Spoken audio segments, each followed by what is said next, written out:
ఈరోజు ప్రోమోలో అయితే ఇంకా అందరు లంచ్ చేస్తూ ఉంటారు ఫ్యామిలీ మొత్తం కలిసి. ఫ్యామిలీలో ఇంకా మైథిలిని కూడా కలిపి ఇంకా అందరు కలిసి సంతోషంగా తింటూ ఉంటారు. ఇంకా మైథిలిని అపార్థం చేసుకున్నారు కాబట్టి ఇంకా అలా ఏమి ఉండకూడదని తన్ని కూడా కలుపుకొని తింటూ ఉంటాడు. అప్పుడే వాళ్ళ పెద్దనాన్న చెప్తాడు, చూడమ్మ మైథిలి, కాలం మన మధ్యన కొన్ని పరీక్షలు పెట్టిందమ్మా, అది దాటుకుంటూ వచ్చేసావు నువ్వు.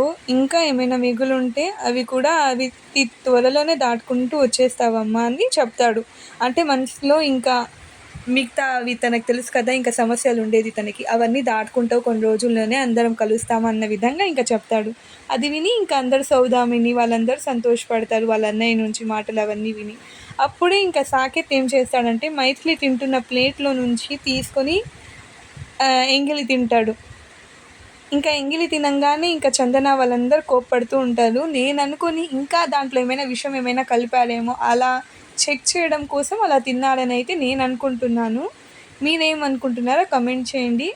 అండ్ దీనివల్ల ఇంకా సౌదామిని కానీ చందన వాళ్ళు కానీ అందరు షాక్ అయిపోయి ఇంకా సాకేత్ వైపు అయితే చూస్తుంటాడు, ఏందబ్బా ఇలా తింటున్నాడు అని చెప్పి.